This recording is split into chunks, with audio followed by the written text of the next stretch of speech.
Assalamualaikum warahmatullahi wabarakatuh. Saya Wayunya Marwati dari Prodi Pendidikan Ekonomi.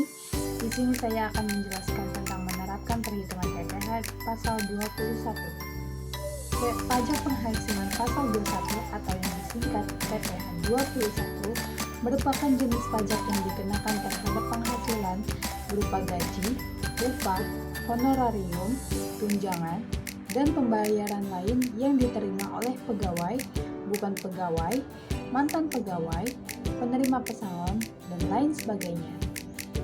Wajib pajak dan tidak termasuk wajib pajak pasal 21. Menurut peraturan Dirjen Pajak nomor per 16/PJ/2016, pekerja yang termasuk ke dalam kategori subjek pajak adalah pegawai tetap, penerima uang pesangon, pensiun atau uang manfaat pensiun, tunjangan hari tua atau jaminan hari tua, dan juga yang termasuk ke ahli warisnya. Yang ketiga, bukan pegawai atau mereka yang menerima atau memperoleh penghasilan sehubungan dengan pemberian jasa. Yang keempat, anggota Dewan Komisaris atau Dewan Pengawas yang tidak merangkap sebagai pegawai tetap pada perusahaan yang sama. Yang kelima, mantan pegawai yang masih menerima penghasilan secara berkala. Yang keenam, wajib pajak PPh 21 kategori peserta kegiatan yang menerima atau memperoleh penghasilan sehubungan dengan keikutsertaannya dalam suatu kegiatan. Kemudian, suatu penghasilan dapat dikategorikan sebagai tidak termasuk penghasilan yang dipotong PPh 21 apabila termasuk dalam kondisi-kondisi seperti tidak termasuk penghasilan yang dipotong PPh 21 apabila pembayaran asuransi dan perusahaan asuransi kesehatan, kecelakaan, jiwa, dwiguna, dan serta beasiswa. Yang kedua, tidak termasuk penghasilan yang dipotong PPh 21 apabila penerimaan dalam bentuk natura dan dalam bentuk apapun yang diberikan wajib pajak atau pemerintah kecuali diberikan oleh bukan wajib pajak selain pemerintah atau wajib pajak yang dikenakan PPh final dan dikenakan PPh berdasarkan norma perhitungan khusus. Yang ketiga, tidak termasuk penghasilan yang dipotong PPh 21 apabila iuran pensiun, iuran jaminan hari tua kepada badan penyelenggara jam sostek yang dibayar oleh pemberi kerja. Dan yang terakhir, tidak termasuk penghasilan yang dipotong PPh 21 apabila zakat yang diterima oleh orang pribadi yang berhak dari badan atau lembaga amal zakat yang disahkan atau dibentuk pemerintah. Objek PPh 21. Yang pertama, penghasilan yang diterima atau diperoleh pegawai tetap, baik berupa penghasilan yang bersifat teratur maupun yang tidak teratur. Yang kedua, ada penghasilan yang diterima atau diperoleh penerima pensiun secara teratur berupa uang pensiun atau penghasilan sejenisnya. Yang ketiga, penghasilan yang berupa uang pesangon, uang manfaat pensiun, tunjangan hari tua atau jaminan hari tua yang dibayarkan sekaligus yang pembayarannya melewati jangka waktu 2 tahun sejak pegawai berhenti bekerja. Yang keempat, penghasilan pegawai tidak tetap atau tenaga kerja lepas berupa upah harian, upah mingguan, upah satuan, upah borongan, atau upah yang dibayarkan secara bulanan. Yang kelima, imbalan kepada bukan pegawai antara lain berupa honorarium, komisi, gaji, dan imbalan sejenisnya dengan nama dalam bentuk apapun sebagai imbalan sehubungan jasa yang telah dilakukan. Yang keenam, imbalan kepada peserta kegiatan antara lain berupa uang saku, uang referensi, uang rapat, honorarium, hadiah, atau penghargaan dengan nama dalam bentuk apapun dan imbalan sejenis dengan bentuk nama apapun. Tarif pajak dan penerapannya.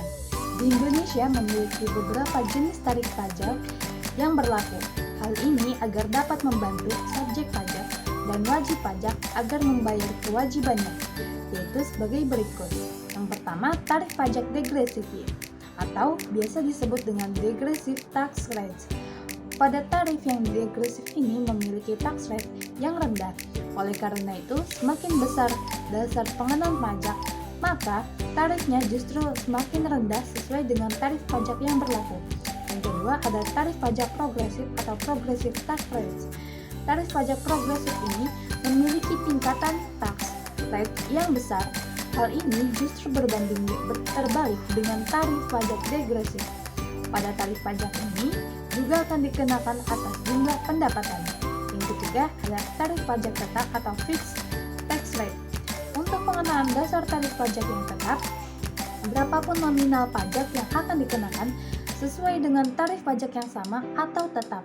Seperti contoh, tarif pajak tetap yaitu bea materai terbagi atas dua jenis, yaitu Rp3.000 dan Rp6.000 yang berisikan dokumen pajak atas surat perjanjian.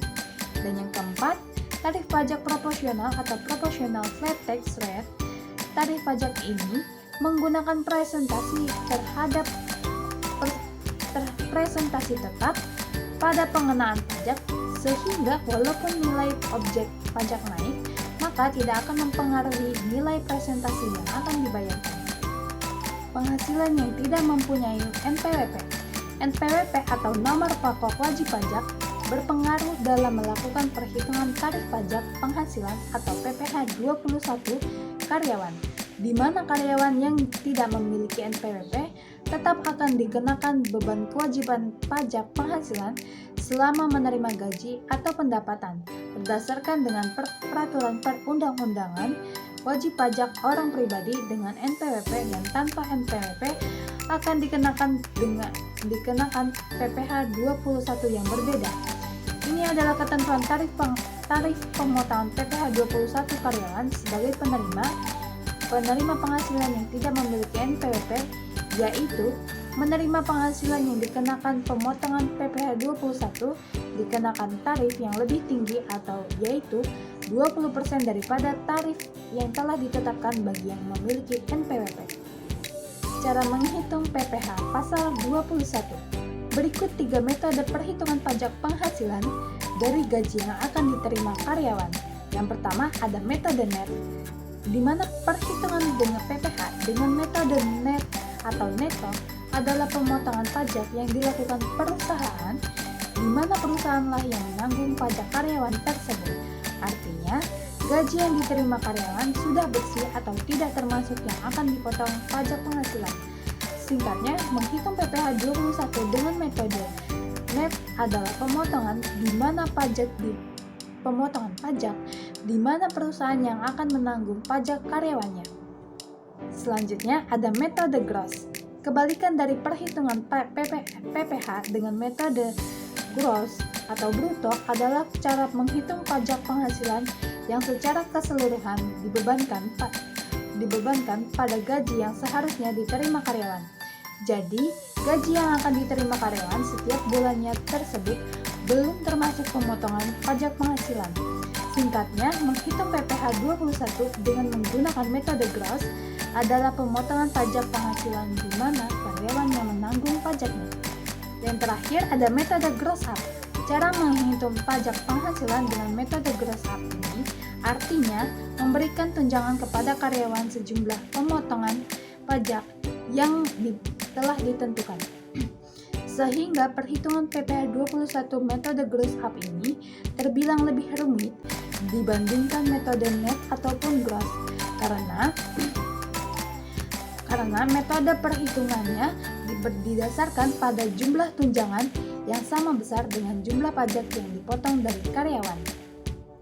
Sekian penjelasan dari saya, kurang lebihnya mohon maaf. Wassalamualaikum warahmatullahi wabarakatuh.